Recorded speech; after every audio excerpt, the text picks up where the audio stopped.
Assalamualaikum warahmatullahi taala wabarakatuh. Salam sejahtera para pelajar cikgu sekalian. Kali ini cikgu nak sambung berkenaan dengan kelab dan persatuan. Bagaimana cara untuk menyediakan penyata kedudukan kewangan.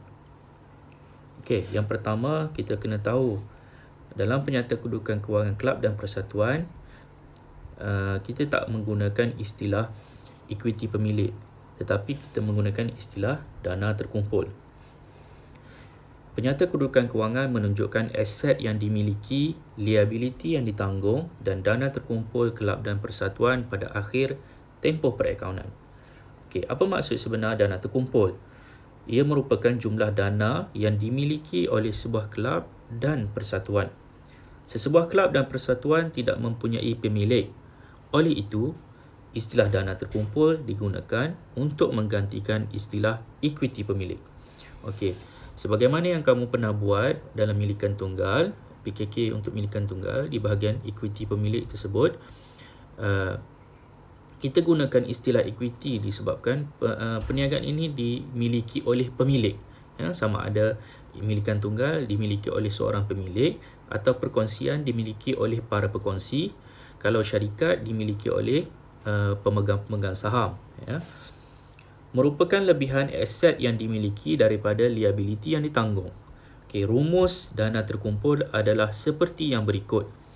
Okey, ini ada 3 rumus tapi sebenarnya sama sahaja. Cuma kita kena tahu asas dana terkumpul adalah sama dengan aset atau jumlah aset tolak dengan liability atau jumlah liability. Dana terkumpul awal, jumlah aset awal, tolak jumlah liability awal. Dana terkumpul akhir, tolak sama dengan jumlah aset akhir, tolak dengan jumlah liability akhir. Cikgu ada ringkaskan di sini. Okey, DT dana terkumpul sama dengan JA jumlah aset, tolak dengan JL jumlah liability. Dana terkumpul awal sama dengan jumlah aset awal tolak jumlah liability awal. Dana terkumpul akhir sama dengan jumlah aset akhir tolak dengan jumlah liability akhir.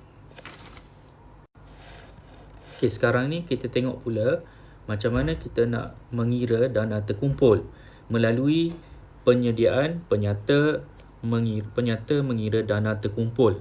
Ya, kita tengok contoh yang ada dalam buku teks, contoh 6.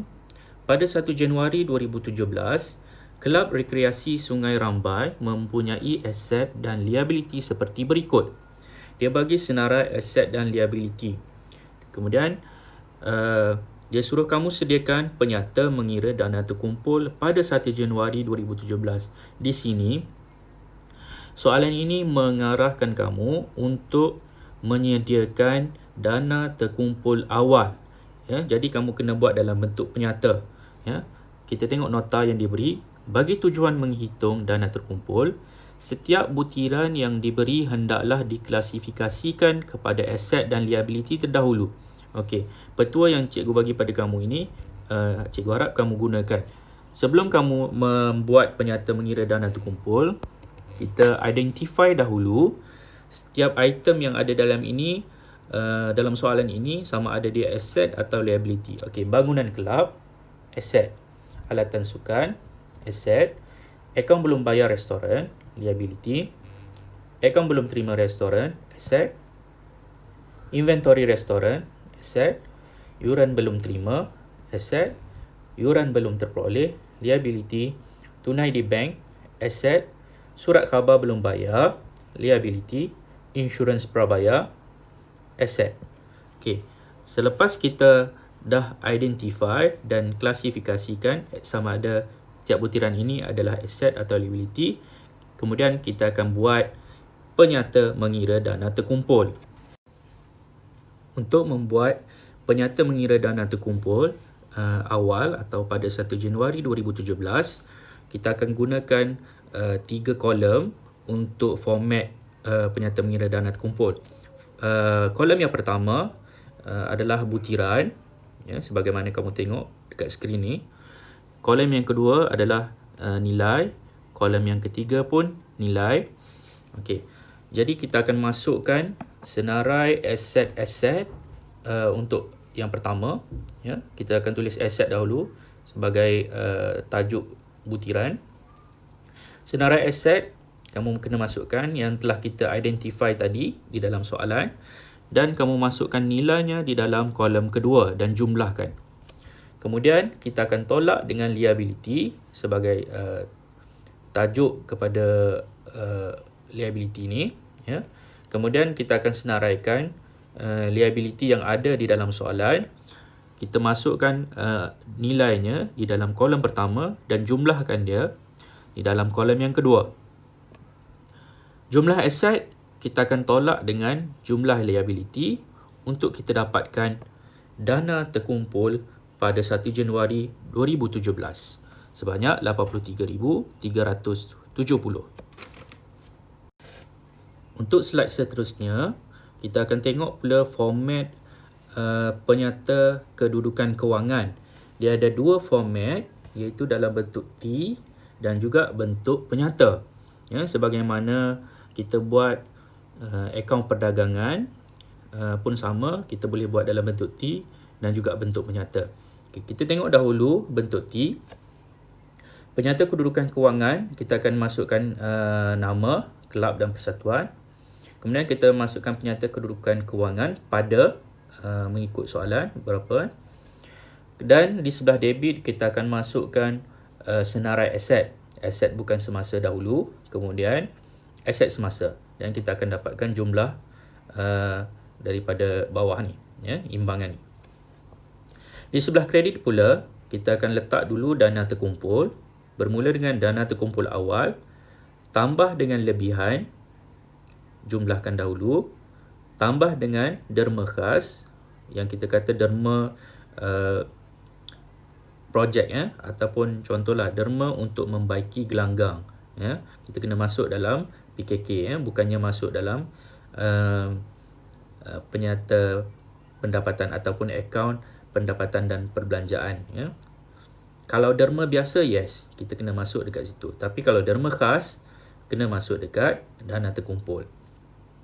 Dan kita akan dapat dana terkumpul akhir.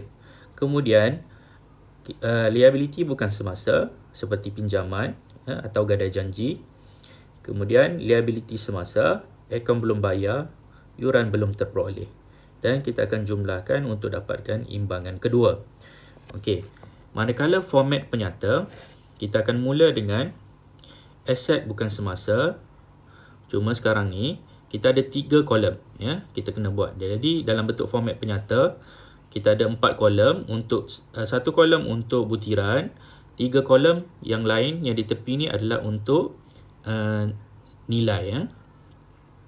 Okey, untuk aset bukan semasa, format dia mestilah kolom kedua ini, kolom pertama untuk nilai ini kita kena tulis cost. Yang kedua kena tulis susut nilai terkumpul SNT, dan kolom ketiga mesti tulis nilai buku. Jadi senarai aset bukan semasa yang kita akan senaraikanlah kos, susut nilai terkumpul dan nilai bukunya, dan kita akan jumlahkan nilai buku terkini untuk semua aset bukan semasa. Kemudian aset semasa, senarai aset semasa mestilah berada di kolom kedua dan jumlahkan juga di kolom kedua. Manakala liability semasa, kita akan tolak dengan aset semasa untuk dapat modal kerja, ya. Kita senaraikan di kolom ketiga dan jumlahkan di kolom kedua. Kita akan tolak aset semasa dengan liability semasa untuk dapat modal kerja. Inilah perbezaan di antara bentuk T dan bentuk penyata. Kita akan dapat modal kerja kalau dalam bentuk penyata. Tetapi kalau kita gunakan bentuk T, kita tidak akan dapat modal kerja, ya. Kemudian kita akan dapat aset bukan semasa akan ditambah dengan modal kerja untuk dapatkan imbangan pertama. Kemudian dana terkumpul. Kebiasaan kita buat soalan milikan tunggal, kita akan gunakan istilah equity pemilik. Equity pemilik, modal awal tambah untung bersih, tambah untung bersih tambah modal tambahan tolak ambilan, ya. Tetapi perbezaannya dalam kelab dan persatuan, kita gunakan istilah dana terkumpul, kemudian dana terkumpul awal tambah lebihan, ya, tukar saja. Kalau milikan tunggal, untung bersih, kita tambah lebihan. Kalau kita dapat kurangan, kita akan tulis kurangan. Maksudnya di sini dalam kita akan tolak lah, ya. Jumlahkan dahulu dan tambah derma khas, kita akan dapat dana terkumpul akhir. Dalam dana terkumpul tiada istilah ambilan, ya, sebagaimana milikan tunggal. Okey, kemudian kita akan masukkan liability bukan semasa seperti pinjaman ataupun gadai janji. Kita akan jumlahkan, kita akan dapat imbangan yang kedua. Beginilah format yang kita boleh buat, sama ada dalam bentuk T ataupun bentuk penyata, tetapi yang lebih baik adalah untuk kita buat dalam bentuk penyata kerana amount modal kerja ini ada markah di dalam peperiksaan. Jadi kita akan gunakan format penyata untuk membuat penyata kedudukan kewangan. Sekarang kita tengok pula bagaimana perbezaan komponen dalam dana terkumpul kelab dan persatuan dan dengan komponen equity pemilik entiti yang berorientasikan keuntungan. Terdapat perbezaan antara komponen dana terkumpul kelab dan persatuan dengan komponen equity pemilik bagi entiti yang berorientasikan keuntungan. Perbezaan ini dapat ditunjukkan seperti yang berikut. Dia bagi komponen dana terkumpul kelab dan persatuan di sini, dan dia bagi komponen equity pemilik entiti yang berorientasikan keuntungan. Cuba kamu tengok dahulu kelab dan persatuan, dana terkumpul, sebagai tajuknya. Kemudian dana terkumpul awal. Macam mana kita dapat amount ataupun nilai dana terkumpul awal? Sebagaimana yang cikgu beritahu pada awal tadi, kita dah buat penyata dana terkumpul awal. Jadi amount yang kita dapat ataupun jumlah yang kita dapat, kita akan masukkan di sini. Kemudian kita akan tambah lebihan. Di mana kita dapat nilai atau amount lebihan ini, kita dapat daripada akaun pendapatan dan perbelanjaan. Kemudian kita akan tambah dengan derma khas. Macam mana kita dapat amount derma khas ini? Kita ambil daripada akaun penerimaan dan pembayaran di sebelah debit, iaitu penerimaan. Dan boleh juga kita rujuk sekiranya ada di maklumat tambahan. Dan kita akan dapat dana terkumpul akhir. Berbeza dengan kita buat dalam milikan tunggal. Equity pemilik, istilah yang ditukar, ya. Modal awal seumpama dana terkumpul awal, tambah untung bersih, tambah modal tambahan, tolak ambilan, kita akan dapat modal akhir. Itu sahaja perbezaan yang ada antara kelab dan persatuan dengan perniagaan yang berorientasikan ataupun milikan tunggal yang berorientasikan keuntungan. Jadi cikgu nak kamu ingat betul-betul macam mana nak cari dana terkumpul. Cikgu ulang sekali lagi, sama dengan jumlah aset tolak jumlah liability. Tak kisahlah dia awal ataupun akhir, tetapi mesti samalah. Kalau nak cari dana terkumpul awal, mesti cari awal, aset awal tolak liability awal. Kalau akhir, aset akhir tolak liability akhir. Okey, itu sahaja untuk kelas kita hari ini. Cikgu harapkan kamu dapat belajar di rumah semasa COVID-19 ini dan jangan buang masa. Qul qawli hadha wa astaghfirullahal azim li wa lakum. Assalamualaikum warahmatullahi taala wabarakatuh.